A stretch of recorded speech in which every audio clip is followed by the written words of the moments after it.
Bininka pulteliai. Bininka pulteliai būna dviejų grupių. Pirma grupė tai yra su kintamu kodu pulteliai. Čia jie atrodo va taip. Pulteliai. Yra ir kitų pultelių, tarkim IO pultelis, jie visi yra suderinami. Ir antra grupė tai yra pulteliai Bininka su ARC kodu. Čia jau atskira kalba apie šitus pultelius. Šiandien norim parodyti, kaip reikia nukopijuoti ir pririšti tos pultelius prie automatikos. Kadangi tie pulteliai turi kintamą kodą, o kaip mes žinom, kintamas kodas sukurtas tam, kad apsaugoti nuo kopijavimo pultelius, bet turim tokį ypatingą pultelį, vadinasi HRMATIC 4 mūsų atveju. Tai mes nukopijuosim tos pultelius ir parodysim, kaip vyksta pririšimas. Taip, dabar šitas pultelis yra pririštas. Šitas pultelis yra irgi pririštas. Šitas pultelis HRMATIC jis nepririštas ir kol kas nenukopijuotas. Tai dabar rodysim, kaip kopijuoti. Įvedam į programavimo būseną. Tai reiškia, pirmą spaudžiam ir neatleidžiam, antro spaudžiam ir atleidžiam 4 kartus. 1, 2, 3, 4. Viską atleidžiam. Kaip matom, lėdas mirksi kas 2 sekundės. Statome nosį prie nosies. Spaudžiam mygtuką veikiančio pultelio. Matome, greitai pradėjo mirksėti lėdas. Reiškia, jis priėmė signalą, užtvirtinam tą signalą pirmam mygtuke. Dabar antrą nukopijuosim. Vėlgi įvedam į programavimo būseną, spaudžiam ir neatleidžiam, o su antruoju spaudžiam ir atleidžiam 4 kartus. 1, 2, 3, 4. Atleidžiam viską. Matome, šitas pultelis pradėjo rodyti, kad jis paruoštas kopijavimui. Vėlgi statom taip, spaudžiam kito pultelio veikiantį mygtuką. Vėlgi pradėjo greitai mirksėti, užtvirtinam čia. Dabar, tarkim, šitas pultelis turi kodus iš šito pultelio ir antras mygtukas iš šito pultelio. Tai dabar ką turime daryti?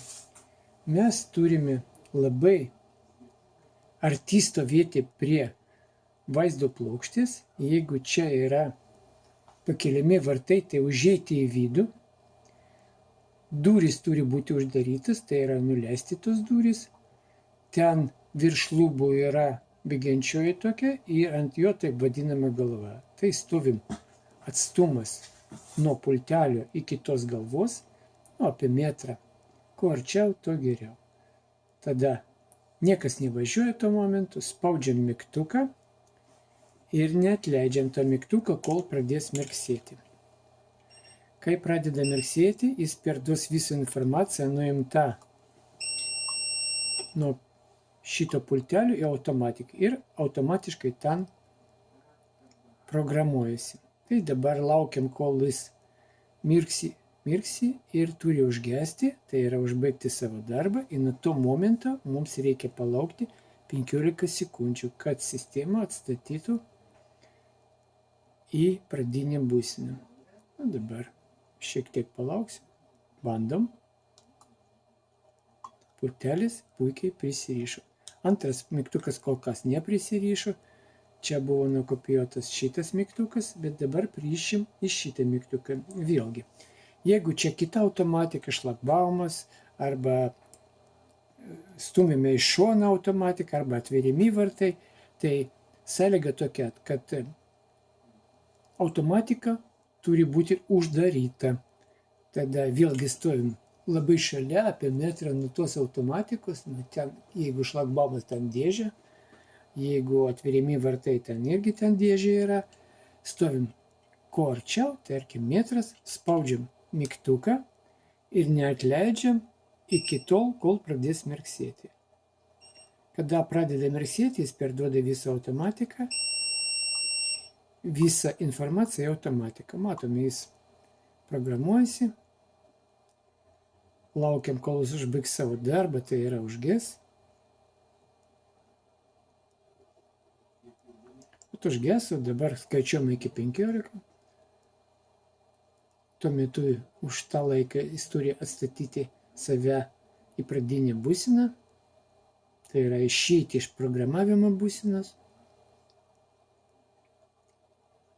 Galima daugiau, aišku, bet mažiau nepatartina.